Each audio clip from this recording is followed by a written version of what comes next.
Bonjour à tous, bienvenue sur 1897, la chaîne pour les unionistes, pas les unionistes. Aujourd'hui, il n'y aura pas qu'un unioniste, il y aura aussi un Anderlechtois, puisque j'ai, il montre déjà son blason. Donc j'ai un Anderlechtois avec nous, Kevin Collen. Bienvenue. Merci beaucoup, merci pour l'invitation. On est réunis aujourd'hui parce d'ici quelques jours, on a évidemment le derby bruxellois.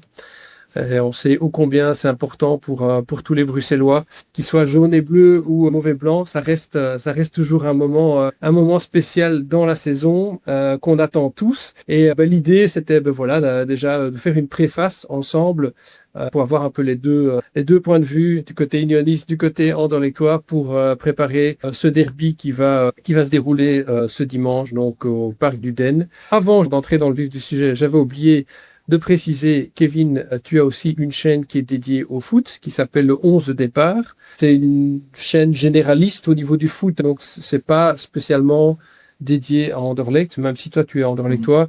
On ne parle pas que d'Anderlecht, mais on parle du foot en général. Écoute, on a dimanche ce derby, le premier derby de cette saison. Par rapport aux saisons précédentes, on va pas refaire l'histoire, mais c'est vrai que la balance a souvent penché du côté unioniste. Mais entre-temps, il y a aussi pas mal de choses qui ont changé à Anderlecht. On en parlera d'ici quelques instants. Et comment toi, tu vois le match de dimanche, ton niveau de confiance, ton prono, comment tu vois ça? Alors, moi, personnellement, je ne mettrai pas un niveau de confiance à 100%. Ce qui est sûr, c'est que ça sera, je pense, l'un des derbys les plus durs pour l'Union, de par les récents changements qu'il y a eu à Anderlecht. Que ça soit le directeur sportif, entraîneur, les nouveaux joueurs, toute la mentalité, etc. Tout ce qui tourne dans ce nouveau noyau, dans cette nouvelle version d'Anderlecht, entre guillemets, qui tente de retrouver une identité passée. Moi, je vois un match quand même assez engagé. Si Anderlecht gagne, bien évidemment, je serai content. Mais si elle fait match nul, je serai content aussi. Une défaite serait un peu plus, décevant, de par la qualité qu'Anderlecht produit jusqu'à présent. Donc voilà, après je sais que de votre côté à l'Union, vous avez énormément de départs comme chaque année, mais ce sont quand même des départs importants. Ouais, quasi comme chaque année, mais bon. Chaque année, des départs importants, mais c'est vrai que cette année, c'est du lourd qui est parti, on va dire. Ce que j'ai pu voir un petit peu, vous allez vous réveiller, mais je vous vois pas champion. Je vois pas Anderlecht champion non plus. Pour moi, ça sera Bruges. Mais voilà, top 3, top 4, à mon avis, Anderlecht et l'Union, il sera. Mais cette saison, ce sera un peu plus compliqué pour l'Union, je pense. Attends, je te rejoins sur certains points. C'est vrai que l'Union a perdu des pions majeurs. Un Promise David, un Kalaili sont des joueurs évidemment de niveau européen. Mais pour moi, le plus gros départ, ou celui qui fait le plus mal, c'est le départ de Christian Burgess. Parce que tu vois, depuis le début de la saison, on encaisse énormément de goals, alors que c'était vraiment le point fort de l'Union les saisons précédentes. Maintenant, je suis d'accord avec toi. Moi, perso, si tu me demandes le prono pour ce week-end, je peux pas mettre ma main au feu, dire que l'Union va gagner. Je pense que pour moi, ce derby sera probablement, en tout cas si on regarde les 5 dernières années depuis la montée de l'Union en D1, je pense que ce sera le derby le plus équilibré qu'on a déjà eu. Parce que si on fait le bilan, je pense que sur les 20 confrontations, il y a eu 15 victoires de l'Union, 2 de Anderlecht et 3 matchs nuls. Donc il n'y avait pas photo, mais je pense qu'ici, ça va vraiment être très très équilibré et je peux pas te dire qui va gagner le match. Ce sera peut-être un match nul, mais je suis pas certain. Je pourrais même dire, je pense pas que l'Union va gagner ce week-end parce qu'on n'est pas encore prêt. Il y a beaucoup de nouveaux, il y a beaucoup de joueurs qui doivent encore trouver leur rythme, leurs automatismes dans l'équipe. Derrière, effectivement, la défense, comme je t'ai dit, Burgess qui est plus là. Pour moi, c'était l'âme de l'équipe. Sykes qui est blessé pour au moins 4 mois. Et donc le reste, ouais, c'est soit des nouveaux ou soit des petits jeunes comme Silla, très très bon défenseur, mais 21 ans, donc le gars il a pas l'expérience d'un Burgess. Donc ouais, je crois que ça va être compliqué. Je suppose que c'est financier, mais l'Union n'a pas tout fait pour le garder. Sincèrement, Burgess, c'est un gars qui est détesté par la majorité des clubs, mais je pense que tout le monde rêverait d'avoir Burgess. Moi, s'il serait venu en Anderlecht, je le prends avec plaisir. Parce que c'est un gars qui a une personnalité, qui est agressif, vous le connaissez. Donc, L'adversaire ne l'aime pas, mais quand tu l'as dans ton équipe, t'es content de l'avoir, quoi. Ça c'est clair. le mercato n'est pas fini, donc il se peut que vous ayez encore des départs, hein. Parce que les gens comme McAllister, même s'il a reçu le brassard, est-ce que le brassard le retiendra s'il y a une offre pour qu'il joue la Ligue des Champions dans un championnat majeur? Je suis pas sûr. Après, je pense que Aiteladj, il est en partance ou il est pas en partance ou... Aiteladj, il est encore là, mais il semblerait qu'il est en partance. En tout cas, qu'il aurait exprimé l'envie d'aller voir ailleurs. Je pense que l'entraîneur, pour l'instant, ne compte plus trop sur lui. Parenthèse, David Hubert, je l'aime beaucoup. Parce que quand il était à Anderlecht, il a été, au début, tout le monde lui disait, ah, David Hubert, et puis après, tout le monde l'a descendu. Mais franchement, pour moi, ça a été une erreur de virer David Hubert, mais d'un autre côté, il a rebondi chez vous, et ça me fait plaisir, la réussite qu'il a eue chez vous. Mais il aurait été à Anderlecht avec cette structure actuelle, je pense qu'il aurait fait de très très beaux résultats. Parce que c'est un très bon entraîneur, mais à en devenir encore. Parce qu'il est jeune, hein, donc, Ouais, je suis d'accord avec toi, c'est un bon entraîneur. Et j'avais pas compris non plus qu'Anderlecht n'avait pas fait confiance plus longtemps. Mais je t'avoue que sous les dernières années, quasiment les 10 dernières années, depuis que c'est Cook, j'ai jamais compris grand-chose à la politique du club. Ils ont fait énormément d'erreurs. Mais pour moi, les meilleurs transferts d'Anderlecht cette saison, c'est Sibierski et l'entraîneur. C'est Bruno, hein, c'est ça. Oui, c'est un canon c'est ça, pareil, Victor. effectivement. Mais pour moi, ils ont fait du bon boulot. Que Victor Bruno, ça a été l'éternel assistant de Sergio Conceição. Je sais pas si tu sais ça. Ancien De Standardman. Ouais. 24 et Conceição, c'est un entraîneur à poigne qui a la grinta et tout. Donc on le voit hein, sur le terrain, il est en ébullition. Donc C'était voilà, nécessaire, je pense. C'était nécessaire. Ouais, ce qui est bien aussi, c'est que, parce qu'en fait, le problème de Cook, je suis pas pro Cook, s'il le voit ou pas, de toute façon, il le sait. Mais voilà, je fais partie de ceux qui souhaitent qu'ils vendent le club. Maintenant, ici, je pense que il a rapatrié des gens qui étaient là avant lui, des gens qui connaissent le club, qui connaissent l'ADN du club, des gens d'expérience, parce que ce qu'il a pris, ce qu'il a mis en place depuis, on va dire, 2018, c'est n'importe quoi. Il a donné les clés du club à des gens qui ne sont pas compétents, et puis on a ouvert des postes supplémentaires.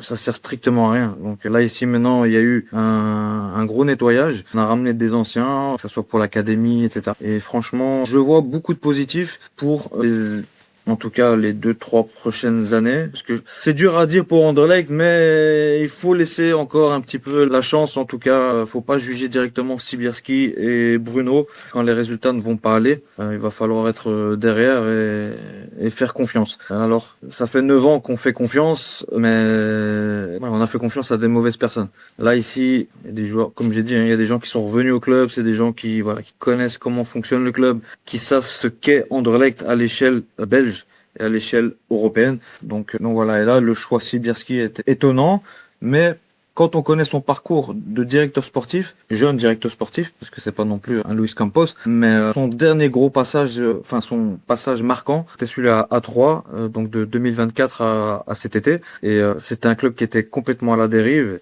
et il a tout refait. Et voilà, ils sont champions, ils sont montés en 2 ans. Donc c'est ce qu'il faut pour Anderlecht. Et en plus, c'est un gars qui met énormément l'accent, et ça on le voit dans les matchs d'Anderlecht, sur la personnalité des joueurs, sur l'intensité et le pressing pendant le match, qu'on ne voyait plus à Anderlecht depuis quelques temps.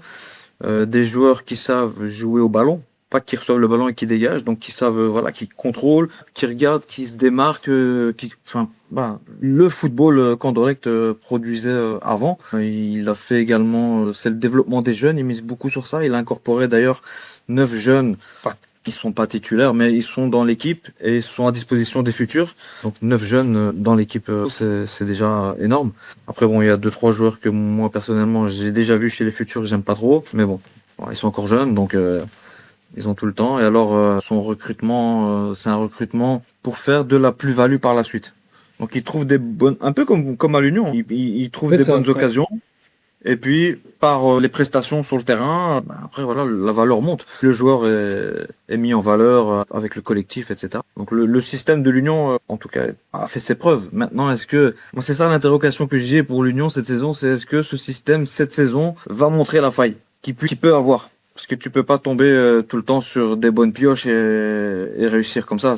Voilà, parce que les datas, c'est une chose, mais ce qu'il y a dans la tête du joueur, tu ne le sais pas. Comment est-ce qu'il fonctionne mentalement? La data ne te le dit pas. Elle te dit, voilà, il a fait autant de contrôles, autant de mètres, autant de passes, autant de shots, mais ne te dit pas si dans sa tête, le gars est stable. Non, mais la dimension, on va dire, psychologique, ou en tout cas la personnalité du joueur, c'est aussi un élément, ok, ça fait pas partie des datas, mais c'est aussi un élément qui est analysé vraiment fond par le directeur sportif de l'Union. Et ils ont un dossier comme ça. Quand il y a un nouveau joueur qui arrive, Oui, ils ils connaissent contactent tout du, la ils connaissent tout du famille, mec. les amis et tout, ouais. Ouais, ouais. Ah ouais, Donc ça, c'est bien sûr, important. bien Mais sûr. c'est vrai que oui, tu peux pas avoir 100% de réussite dans un système comme ça c'est sûr. À un moment donné, il y aura toujours des moments où ça ira peut-être moins bien. Et à un moment donné, on aura effectivement une saison qui ira moins bien. Ça, c'est sûr. Mais je pense que peut-être la différence avec des clubs comme Anderlecht ou Bruges ou autres, c'est qu'à l'Union, ben, c'est du bonheur pour tous les gens qui étaient déjà là avant la montée en D1, parce que ça faisait tellement longtemps. Tout ce qui arrive maintenant, tu vois, c'est du bonus. À un moment donné, oui, on s'attend à ce qu'il y ait une saison qui sera moins bonne. Ouais, et il y aura effectivement des supporters qui seront déçus. Ouais, ça arrivera un jour, quoi. Ça arrivera un jour. Parce que, enfin, tu expliquais là, voilà, donc vous savez d'où vous venez. Ça, c'est la parole que souvent les unionistes disent. C'est voilà, nous, on sait d'où on vient, donc tout ce qui est là, ben, c'est que du bonheur. Voilà, même si on termine deuxième, troisième, ben, c'est pas grave. Mais pour moi, j'estime qu'il faut avoir une exigence. Parce que là, l'Union a pris une dimension supplémentaire depuis justement l'arrivée des Anglais, de par leurs prestations, que ce soit en championnat ou même en Europe. Et au jour d'aujourd'hui, moi, je ne peux pas entendre qu'un supporter de l'Union dise, je l'accepte, hein, je ne peux pas comprendre avec mon exigence qu'on se dise, c'est pas grave si on perd, c'est pas grave si, voilà, si on termine cinquième, c'est pas grave. Voilà, aujourd'hui, l'Union, c'est plus l'Union il y a 10 ans, on va dire. Vous êtes dans la cour, vraiment, allez, vous êtes au top. Vous êtes même reconnu dans des frontières. En France, beaucoup de journalistes et tout parlent en bien de l'Union.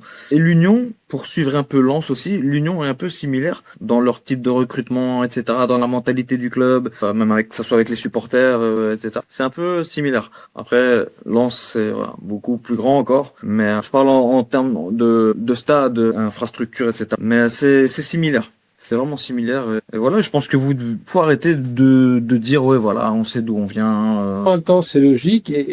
Allez, l'Union était un grand club en Belgique avant la Deuxième Guerre mondiale. Donc, par après, il y a eu quasiment 50 ans où le club jouait tout le temps en D2, en D3. Anderlecht, c'est l'inverse. Anderlecht est arrivé après la Deuxième Guerre, et Anderlecht a tout connu, là, victoire en Coupe d'Europe, il gagnait le championnat une fois sur deux.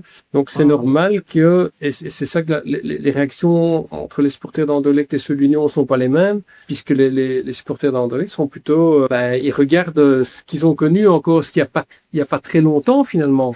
Et donc c'est difficile de se dire, ça fait quasiment 10 ans qu'on n'a plus rien gagné, donc je peux comprendre qu'il y ait une frustration par rapport à ça et qu'on a envie que ça bouge. Mais donc le passé récent des deux clubs est complètement différent, et c'est pour ça aussi que tu as des réactions qui sont complètement différentes entre les supporters de l'Union et les supporters d'Anderlecht. Et je peux comprendre. Ouais, quand à l'étranger, quand tu posais la question, quel est le club belge le plus connu, tout le monde disait Anderlecht. Bon, maintenant, tout le monde te parle de Bruges, et Ouais.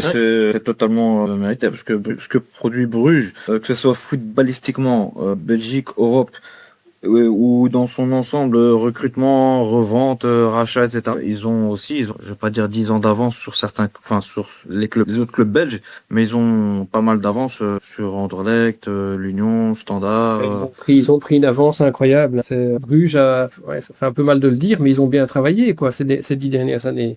Ils ont fait du très bon recrutement. Ils ont sorti beaucoup de jeunes de leur école du haut niveau, quoi, de Kuyp, des Seyss et autres. Ça vient de l'école de jeunes de Bruges, là où avant la référence c'était Anderlecht en Belgique. Maintenant, Anderlecht a toujours des très bons jeunes, là, évidemment. Mais Bruges, ouais, tu vois qu'ils ont vraiment fait un super boulot. Et moi, personnellement, ça me fait pas plaisir pas parce que c'est uniquement parce que c'est Bruges. Je veux dire, j'adore pas Bruges, mais aussi parce que moi, ce que je veux pas, c'est que le championnat belge devienne l'équivalent du championnat français, où tu as Bruges qui serait le PSG, et les autres, ils se battent après pour ramasser les miettes, et ce serait pas très intéressant. Donc, c'est pour ça que le fait qu'il y ait l'union qui soit forte, le fait que Anderlecht revienne, parce que moi, j'espère vraiment qu'Anderlecht revienne à son niveau, Mhm. ce sera beaucoup plus intéressant, où tu auras au moins 3 équipes qui se battent pour le titre. Parce que, en tout cas, pour l'attractivité du championnat belge, c'est quand même vachement mieux. Il y en a des autres aussi, c'est le Standard Standard aussi, qui un club mérite historique. C'est aussi un de club revenir. historique. Donc, Ouais. et il remonte tout doucement. Moi, sincèrement, c'est une parenthèse, mais moi, je les vois cette année dans les 5 premières. Je les vois pas premiers, mais en tout cas, je les vois quatrième, Euh, cinquième. Parce que voilà, ils étaient sous surveillance de la ligue, hein. Ils pouvaient pas faire n'importe quoi. Les recrutements qu'ils ont fait pour certains étaient bons. Maintenant à voir parce qu'ici ils parlent de Mathieu Epolo, Super Epolo. Ouais. C'est un peu. Mais bon voilà Parlant après en standard. parlant de départ, il y a le départ de Saliba qui était quand même un joueur important chez vous dans votre jeu. Oui, mais encore une fois, c'est moi de ce que je constate par rapport à ce joueur. C'est un joueur qui va, je pense, performer énormément au Villarreal, mais comme je disais, quand tu te crois supérieur à certains de l'effectif, c'est pas bon. C'est pas bon et voilà, je pense qu'il a pas non plus une personnalité qui colle avec Sibierski et Bruno. Donc voilà, mais effectivement, c'est un bon joueur, mais il n'est pas fait pour Anderlecht. En tout cas, pour la mentalité d'Anderlecht. Et pour toi, le meilleur transfert d'Anderlecht cet été, c'est qui? Alors, j'ai beaucoup aimé la charnière centrale, Biancon Petro. Maintenant, Ouais. j'ai un souci avec cela, c'est que au niveau de la défense, dans les matchs d'Anderlecht que j'ai vus, quasi tous pour l'instant, on prend énormément de buts en prenant des balles dans le dos. La défense prend des balles dans le dos, mais c'est incroyable. Et il y a un gros réglage à faire par rapport à ça. Après, il y a Ambrose qui est pas mal. Je vais pas dire non plus c'est un par Zetterberg, il est pas mal. Mais moi je miserais plus sur le dernier qui arrivait, Ben Tayeb, pour l'avoir vu l'année dernière à 3. Offensivement, ça, il a fait un 2 buts.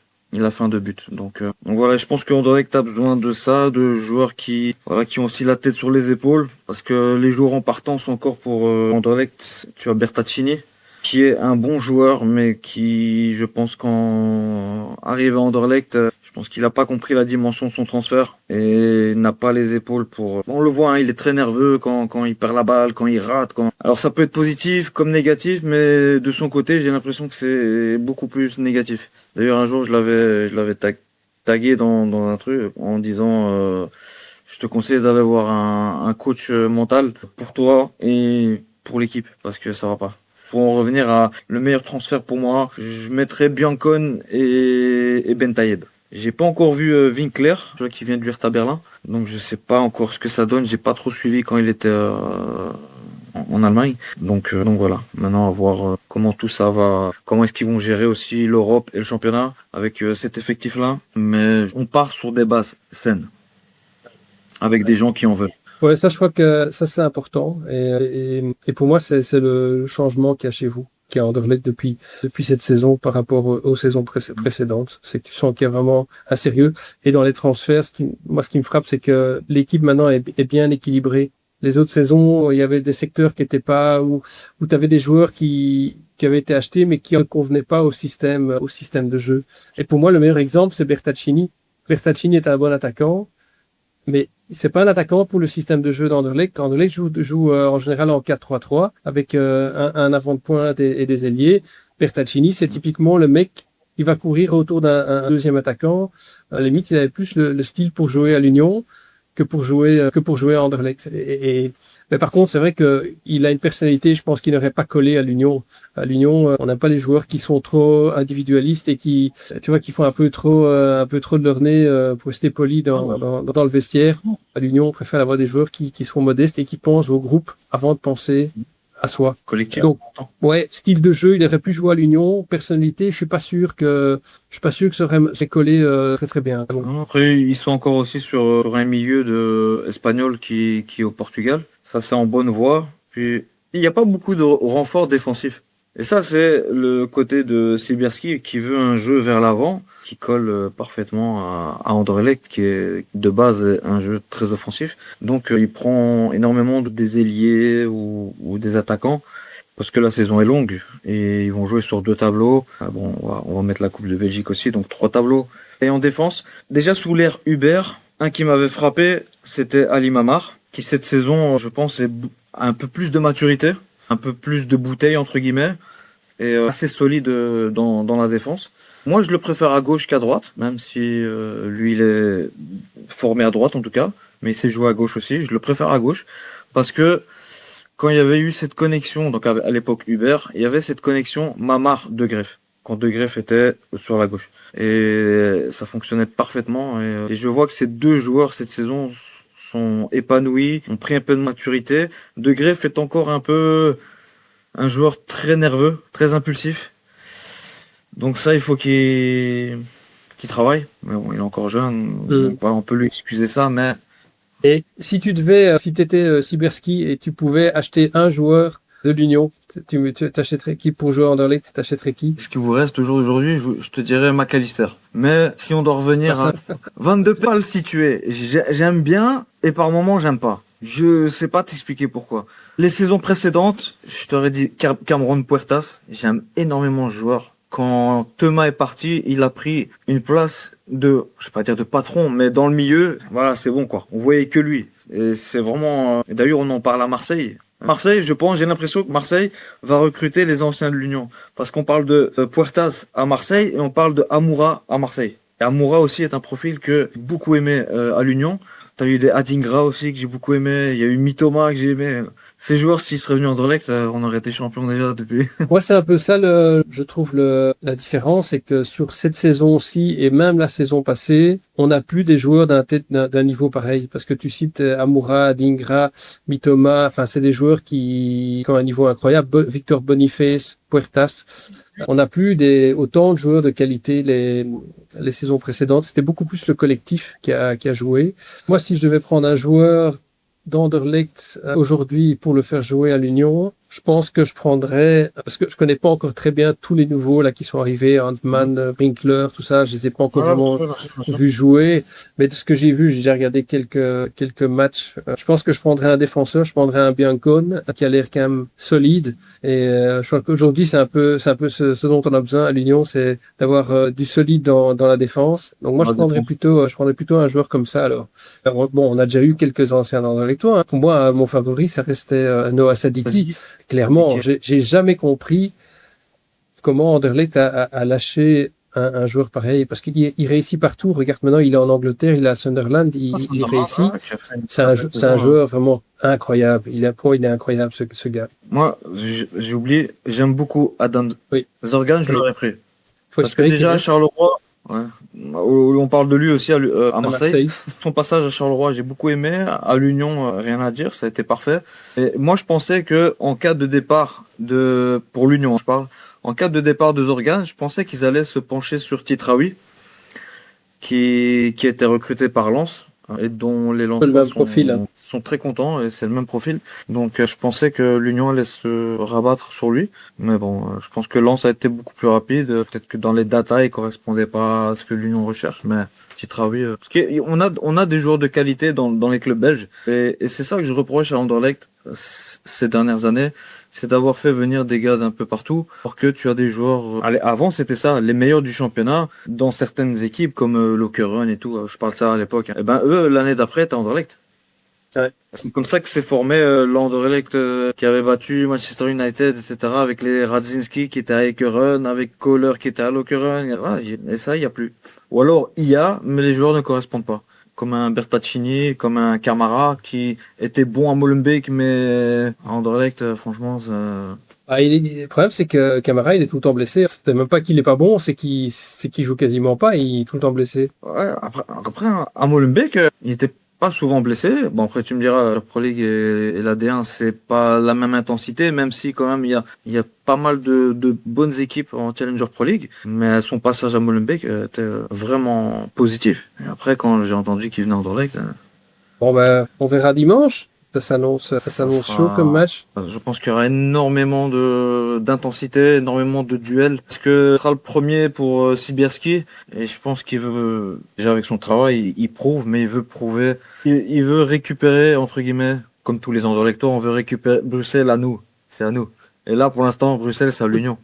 Donc, les seules choses attachées, c'est ouais, mais quand vous jouez avec des champions, l'Europa League, vous louez notre stade, puisque vous n'avez pas de stade. C'est les seules choses qu'on peut dire, qu'on pouvait dire actuellement. Donc. Oui, et attention, parce qu'avec avec l'argent qu'on a payé pour la location du stade, on a payé votre nouvelle pelouse. Donc, mais bon. Ce que j'allais dire, peut-être en forme de conclusion aussi, c'est oui, cette bruxelloise, ce charrier entre voisins. Moi, je trouve ça toujours chouette et marrant, et c'est un peu comme ça que ça devrait se passer le foot bruxellois. Il y a parfois des tensions, voire même des violences entre les supporters des deux clubs. Perso, moi, je trouve ça dommage. Voilà, je trouve qu'il y a moyen de se charrier, de se faire la compétition et de se battre, entre guillemets, pour savoir qui sera la première équipe de Bruxelles, tout en gardant l'esprit, on va dire l'esprit bon enfant. Voilà. Après, j'aime bien Charlie. Mon petit frère, c'est un fan de l'Union et il m'a ressorti des vidéos ce week-end quand on a perdu, quand on était au stade pour la Coupe de Belgique, pour la finale. Et puis, il m'a remis aussi, quand j'avais regardé un match aussi à la maison, et on perdait, je crois, 1-3 ou un truc comme ça. Il me filme, je suis complètement dévasté. Bon, j'en rigole, mais voilà. Après, j'aime bien le charrier aussi. Donc voilà. C'est fait partie du jeu. Voilà. Que le meilleur gagne. Et de toute façon, la première équipe de Bruxelles, ce sera en fin de saison qu'on le saura. Hein. C'est pas, ça se joue pas sur un match. Bien sûr. Mais c'est symbolique, c'est important. Il y a 3 étoiles ici. Ouais. Donc, non, bon. Voilà. En tout cas, voilà. J'espère que ça sera une belle partie et que les supporters en auront pour leur argent et pour leurs yeux. Ok, merci Kevin et bon match dimanche. Merci à toi également.